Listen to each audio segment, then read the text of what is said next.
Morning, lovely viewer. How is everyone? I've been away for, it feels like a long time, but I'm back today to share my garden. It's looking fantastic at the moment, I have to say. We're going to talk through some of the roses, but they are looking really fine at the moment, and you do get a smell of fragrance as you walk past the house now, which is obviously a good thing. This is Rose Boscobel, and this is going to be its third full summer. There's two here, but it is looking particularly fine at the moment, and there's plenty more to come from Boscobel. Now, for those of you who don't know, the sun, it rises over there and it comes over the top of the property, so this entire sort of front bed gets full morning sun. Great sun, but look. Now, my roses I haven't fed at all this year. It's a bit of an experiment. It's backfired in some places, which I'll show you, but in other places, including this front bed, it hasn't backfired. They are doing particularly well. Boscobel is growing huge. It really is. A lovely fragrance and a lovely flower.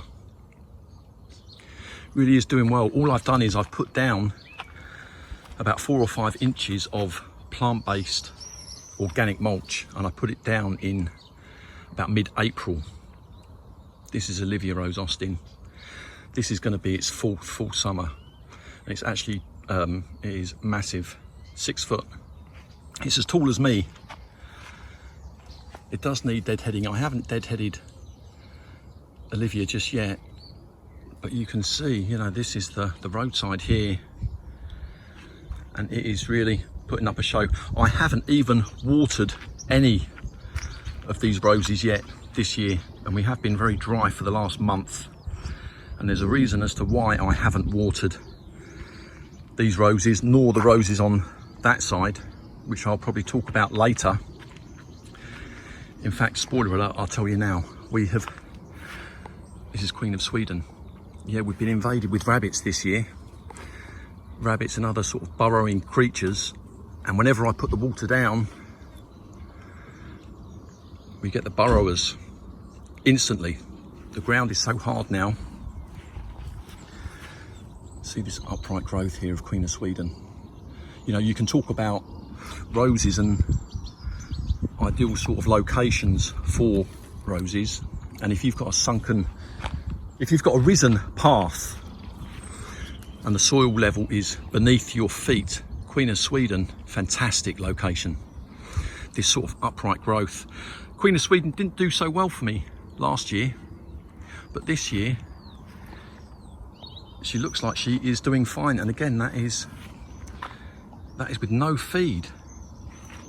Another Olivia here, just absolutely gorgeous. And when you walk past my house now, you really do get the fragrance. But I want to show you. Gabriel Oak is just starting. This one's just starting to open, but this one looks like it's doing fantastically well. Again, I'm going to need to stake it, not because I need to, but because we've got the road here and I need to pull it back from the road. But most pleasing is Eustacia Vi. Again, disappointing season last season. Look at that lovely sort of yellow Eustacia Vi. Yeah, very disappointing for whatever reason last year. But this year, she really is putting on some growth with these multiple sort of buds. She's growing tall. This is going to be their third full summer. I mean, look at this. This is up to my neck. And look at all these buds just waiting to come through. And this is Eustacia Vi, and a lovely, lovely fragrance and a lovely flower. So pleased this year. Why last year? It was a little calm. I don't know, but this year she's back. Now, I did say I haven't fed my roses this year. It did backfire on some of my roses, and this one is a prime example. This one here, Roald Dahl. You saw me plant this one, 100% compost. That was a mistake, because the compost that you buy from the garden centre is only good for 2 or 3 months. Well, this was planted, this is going to be its 2nd year. So even though I put down a thick layer of this sort of plant-based organic mulch in mid-April, it wasn't enough to cut it, I don't think. So I did bottle out, and I gave it a feed probably about a month ago, and it has responded by sending me up new growth here. But it was kind of stagnant, very few buds. Roald Dahl, you know, it's meant to be a rose that is a great flowerer and has in the past, but this year it was calm. So I think some of my potted roses, they definitely needed a feed, particularly the ones that went in the 100% compost. Where should we go now? Let's go here. There's been so many changes, I really don't know where to begin. This one here is Rose Elizabeth. Now, I have got another one that I've put in the ground, but this is a rose that I just happen to like for me. Let's see if she's fragrant. She's not fragrant this morning, but it is early morning. It is early morning, and I wanted to plant this one here because this is I've said before, this is the sunniest point in my garden. The sun, it rises over there, comes over the top. There's no cars blocking its sun, and it gets pretty much all day sun. And they say that Elizabeth, it is a rose that can take part shade, but I wanted it to, in its maximum sort of best spot. And the reason why I wanted it here, I did mention before, Elizabeth I. She used to come up here to see her Catholic friend, local rumour friend, and she did once say that the view that you see here is the finest in, if I can just tap that, is the finest in all England. That is what she said. So I thought that it would be God, the sun this morning. So I thought if Spirit is still going past, then it might afford her a smile. Whether it is the greatest view in all England, I don't know. Maybe it was just an excuse to see her lover man. Right, this here is Desdemona, and this is a rose that has really won me over this year. We'll talk about this one later, but you see that yellow there? That is what makes this rose just the faintest of yellow in the middle. Desdemona, it opens pink, just a pink tinge. You can see the buds just there, but that yellow, it just exaggerates the white on the outside. Fantastic rose, absolutely fantastic. But this rose, it did get hit with the rabbits.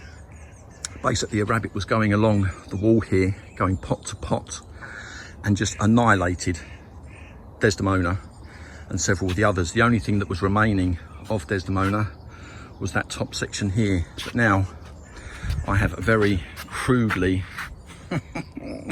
risen them and got them away from the wall, and they seem to be doing okay now, with new fresh growth coming up from the bottom.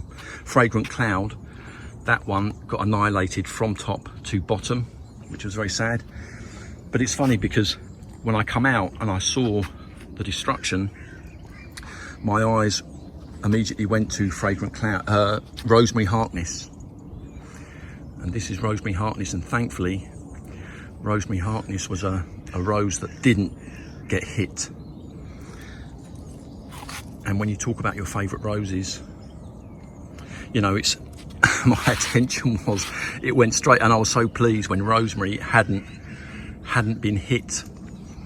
Fantastic rose, lovely and fragrant, beautiful sort of yellowy amber, and a gorgeous fragrance. I have bought another one of these. And there's nothing else in flower down there, just at the oh, we've got Bliss perfumers popped out this morning. This is another Bliss perfumer, and I'm gonna have a whiff of this. It is early morning. Oh, lovely, lovely fragrance. They say it's light fragrance. For me and my nose here in my garden, Bliss perfumer is lovely. But one of these, I've got two. One of them will be going in the ground, 100%. A gorgeous, gorgeous flower. But let's go around here. Where should we go now? Oh yeah, I might as well show you the damage. Look, now we've got all these in the ground, but these are roses that got hit badly, I'm afraid. Princess Anne. The Poet's Wife, I don't think got hit too bad. This needs deadheading. But that's gone in the ground. Gav bullied me to get that in the ground. This is the other Elizabeth that we've got in the ground. And you see how well she's doing. But that half of it got taken out completely. It really did. But this half didn't, and is responding very well. You know, it really is I do like Elizabeth, and I wanted it in the ground. And the one over the corner there is Chippendale. That's Rose Garden Gems. Looking at her, she persuaded me to put that in the ground, but that's another one that got hit. Over the back there, we've got Laguna doing its thing. Lady of Shalott has gone here, and they're in baseless pots. In fact, let me tell you about this here. Gav knows what this is. I overfed this rose. This was a traitor rose, and I overfed it because I wanted to see what it would look like. And basically it has, in fact, let me put that down. It's just dried out. It's just completely dried out. Roots have been burnt or whatever, but I put a massive dose of feed in there. I mean, you can see the foliage against Woollerton Old Hall. You know, it's just dried up. But that was a huge dose of feed, just because I wanted to see. I wanted to see what things would look like. This here is a new rose, a new purchase this year, Mum in a Million. And this was a rose, I went to the garden centre and it was £30.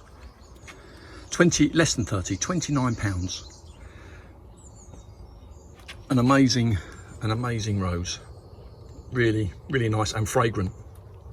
I did say when I walked past the front of my house, I get a rose fragrance now, just even walking past the house, and that fragrance is a particular note, and it kind of, that note, it stays with me until I put my nose to Mum in a Million. Now obviously it's not all Mum in a Million. It'll be, you know, a mixture of all of my roses, if you like. Where this is going to go, I don't know. But when I went to the garden centre, I done a sneaky. I compacted the soil down and I lifted it up. I had a look at the roots. The roots were fantastic, and I thought, yeah, that's it. And I do occasionally do that. Leonardo da Vinci, that got hit. Amadeus, look at this. I was saying to Gav a little while ago, I had occasion to do a street view of my house last year, and I almost fell over because it was an old photograph when a previous occupier lived here, and to my shock, you know, there was a rose already growing here. Now, when we moved in, there was no rose here. The clue was in the trellis, but there was nothing here when we moved in. So in has gone Amadeus. And last year, Amadeus didn't do too well for me, and I did fear when I saw the photograph that maybe it was, you know, rose replant disease. But it seems to be doing well this year. We've got some powerful growth coming up. Down here, look at that bad boy. And here we go, let's get this in focus. Arthur Bell and Gertrude. In fact, let's have the money shot there. Let's try and get it there somewhere. Yeah. Gertrude it had a vintage year, I think, last year is the best way to describe it. But it was very dry. This year we had a very wet April, heavy rain every day. And this year we have seen this Gertrude, there's two of them here. It has suffered black spot. You see how bare it is up here? But now, I think this one here, this is going to be its third summer, possibly fourth summer. It's gone all the way up into there now. That's Rose Maid of Kent there. But Gertrude's in flower now. But I think, you know, you can talk about locations. I mentioned before Queen of Sweden. For me, here in my garden, Gertrude works very well beneath the window, and it's climbing because those laterals, most of them don't grow that long, sort of 6 inches. So you can get away with beneath that window without them growing too high up, which I've done before. That was a lesson I learnt. But for Gertrude, that is something, it works well for me. You know, I don't want to get in trouble. I don't want to upset people. You know, this is just my opinion. For me, it's something that works well.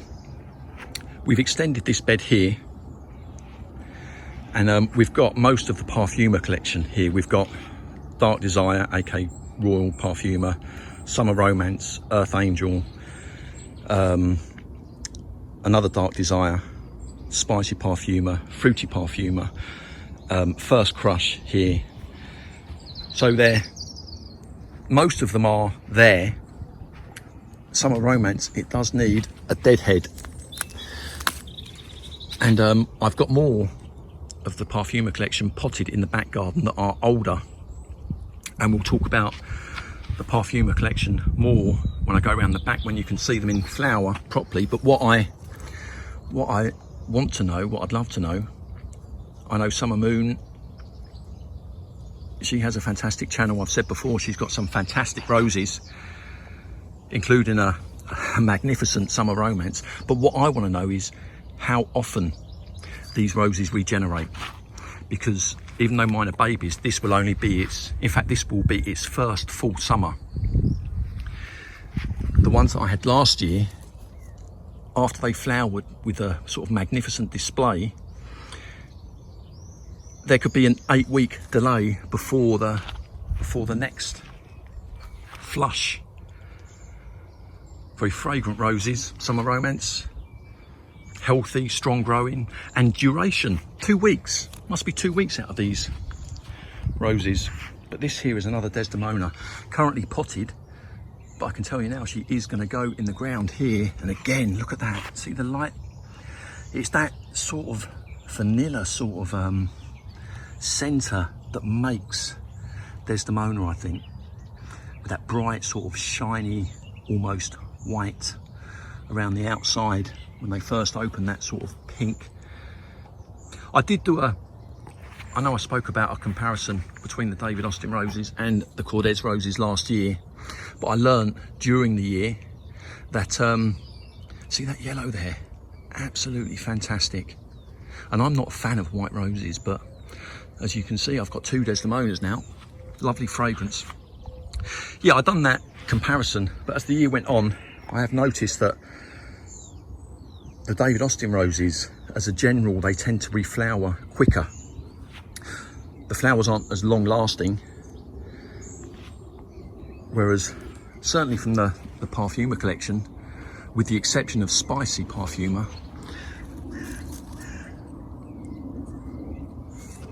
they do tend to stick and stay in this sort of stage. You see where they're just starting to, and I'm not someone who likes to do this, but these buds will just stay for an eternity, and then when they do open, but that just might be for me here in my garden, different climate, different garden even. How tall these are going to grow, I don't know, but Fruity is in flower now. This one's in the ground. Let's have a smell. Lovely fragrance, even though it's very early morning.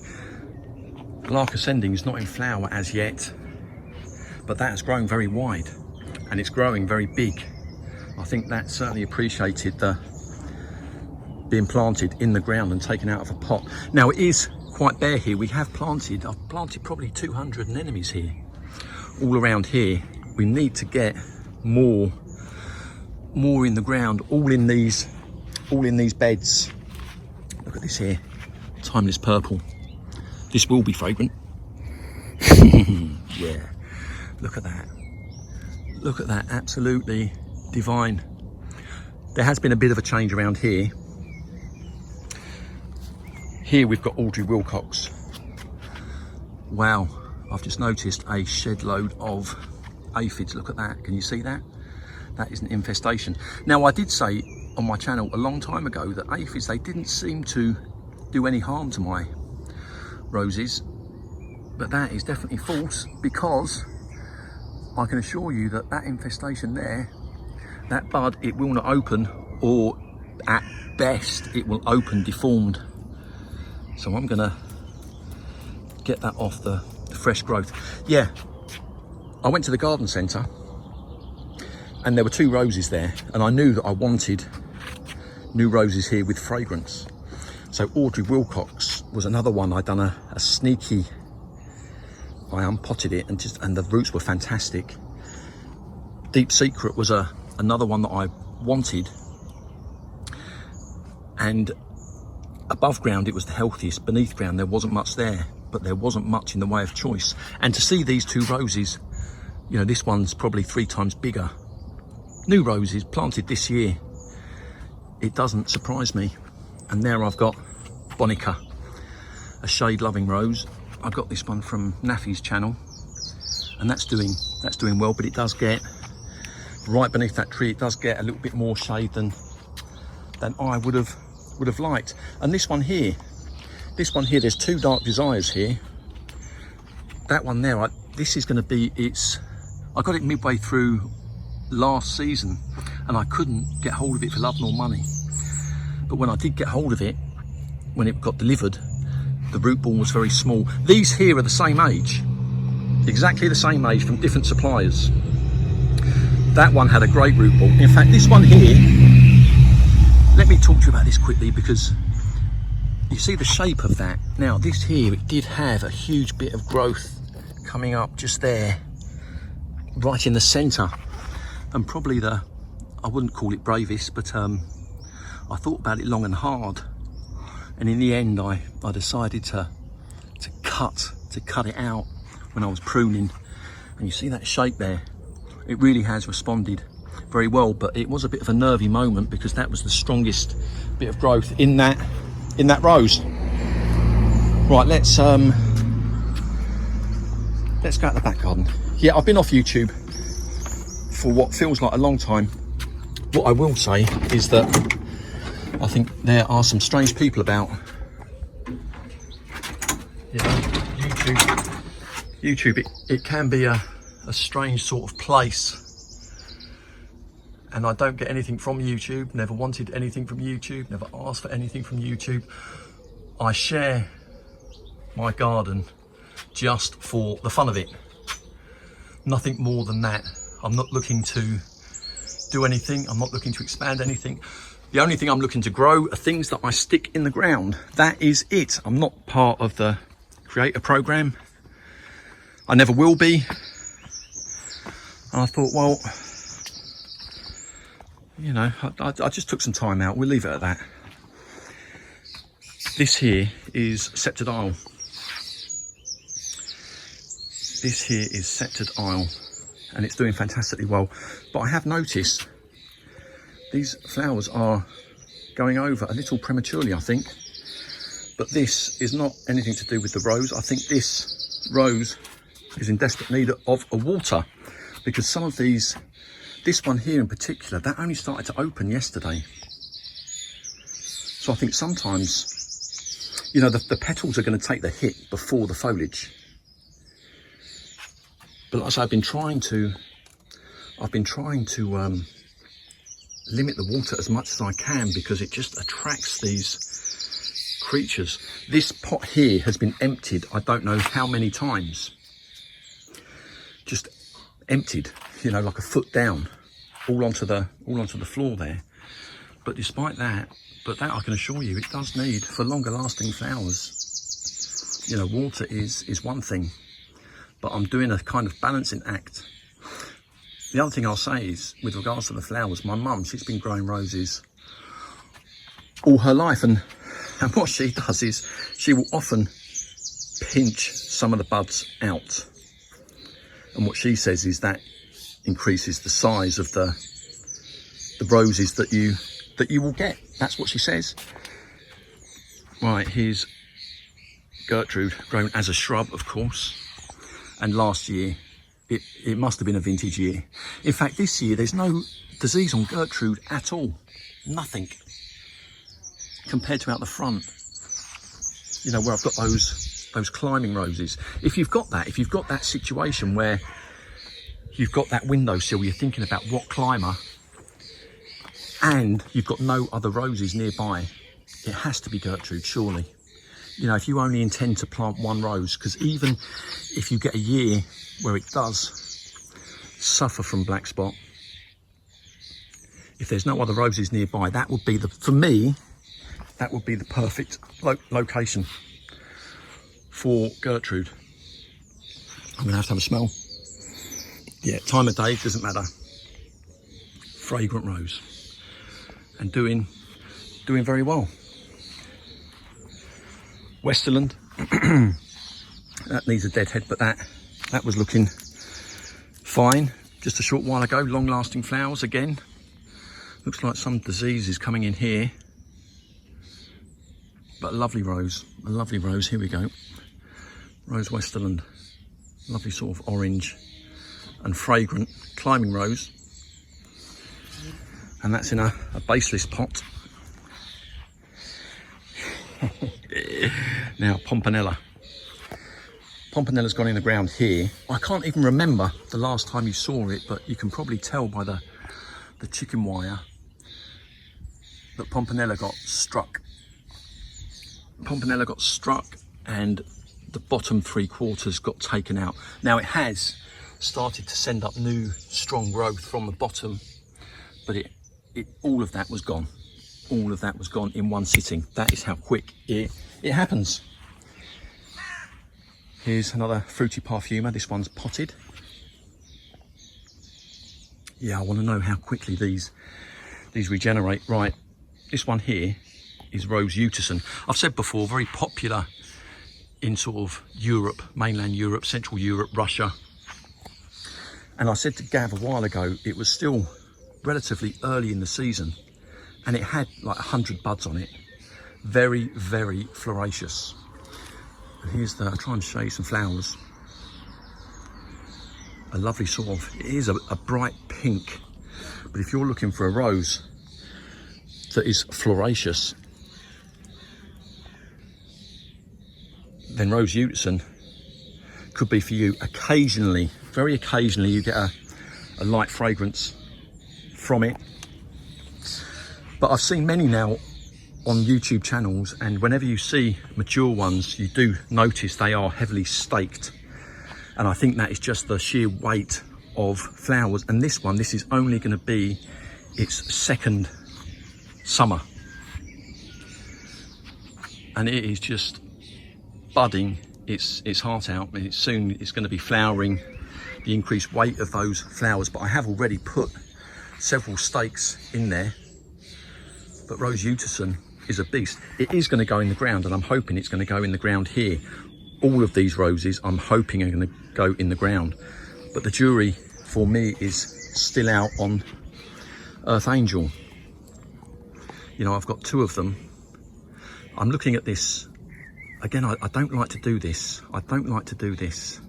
You know, stick your fingers in, and like Septidal, you just saw it. You don't really need to do that. The flowers will ordinarily open themselves. But Earth Angel, this rose, it could stay like this for several days. And I've said before, it makes them vulnerable. Here we go, look at that. That is a little pinker on my phone screen than to the naked eye. For all intents and purposes, it is mainly a white rose. That's what it comes out for me.